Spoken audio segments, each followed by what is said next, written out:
Now, with the pandemic this year, it kind of exposed a lot of holes within our country when it comes to a lot of financial aspects of it. Now, going from the person that's living check to check, they may be in a financial hole, people that's relying on credit cards, going all the way to major institutions and businesses. As we've seen major chain restaurants only a month during when the pandemic started already couldn't pay rent, and we've seen some major businesses and chain stores close down, and now we're seeing sort of businesses that have a nice cash flow according to the paperwork not really financially struggle, but kind of be so obligated that they cannot stop their business even if there's a death-defying sickness going around. It's almost like you could be so obligated financially that there's no way in hell you could even take a moment to stop, no matter what. And we've seen this play out this past summer with the NBA bubble, with the league not being in a great position while negotiating a brand new TV deal using low ratings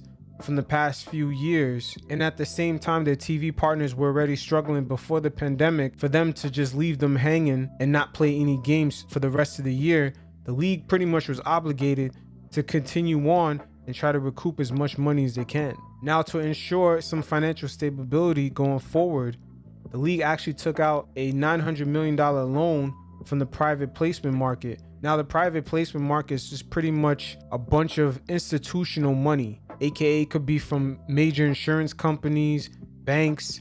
Just only a few group of investors are actually allowed to participate in this market, in which private companies like the NBA can basically take out loans, which are long-term loans, and it's actually at a fixed interest rate throughout the whole tenure of the loan. Now, you're probably asking yourself, why the hell is the NBA taking out a private loan after dealing with the pandemic for less than half a season while making more than double in TV revenue that the league has ever made before?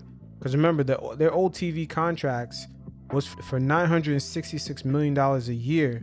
And when they signed that new TV deal in 2017, it was for $2.6 billion every year.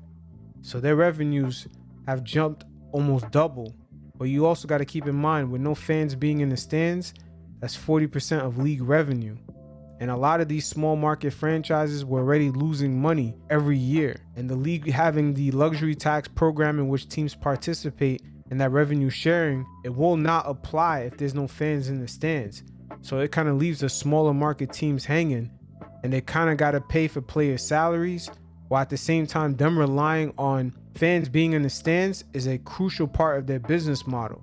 And if the fans are not there, the owners are not going to want to operate these arenas being open and them paying these players straight out, because their pockets are not as deep as other owners, particularly from the larger markets. Now, the NBA entering the private placement market in order to get a loan makes me wonder, how are their TV negotiations going right now? Because in the current TV deal that they're under, that's based off the ratings off of LeBron James and the Miami Heat years, where the ratings were up, and of course LeBron was the villain, so there was a lot of interest. But right now the league is negotiating a brand new TV deal with the ratings from 2015, 2016, 2017, 2018. And if you look, there's a steady trend of ratings going down in all those years, year after year.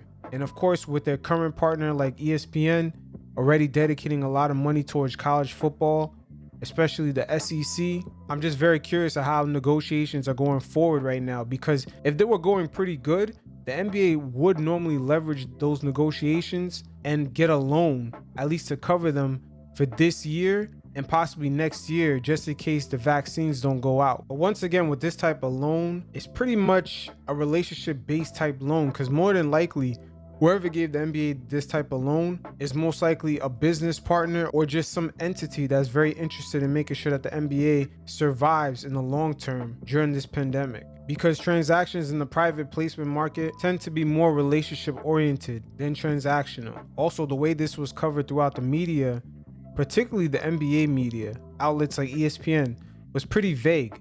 They said almost every team gets about a $30 million boost from the league, but in reality, the league took out a loan once again, and it's very important, particularly for the small market teams, to get some sort of revenue this season, because a lot of those owners did not want the season to start up without a plan to get fans in the stands, or just some sort of plan to get revenue in a sort of in a different way, because they really rely on the fans showing up, because they don't have those large TV contracts like the Knicks and the Lakers have. And we've seen the Golden State Warriors going out of their way because they spent all that money on that brand new stadium. They're willing to spend $30 million on top to give fans a quick test that will get the results within 15 minutes. That's how desperate some of these franchises are in order to have fans in the stands. And the Warriors are willing to spend that type of money only to get at 50% capacity. And it pretty much shows the importance of fan ticket revenue. We'll see how this plays out. But I thought it was very interesting during the NBA Finals, that YouTube TV collaboration between the league.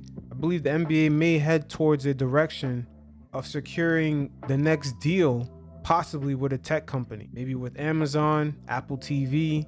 There's a lot of options out there, and these tech companies have a lot of cash to burn. So don't be surprised if ESPN or maybe even Turner Sports, who have a long relationship with the NBA, will no longer become the TV partners. And now the NBA will be a league that will be consumed mostly through the digital world. Or who knows, maybe even Twitter or Facebook may make an attempt to secure the NBA viewership.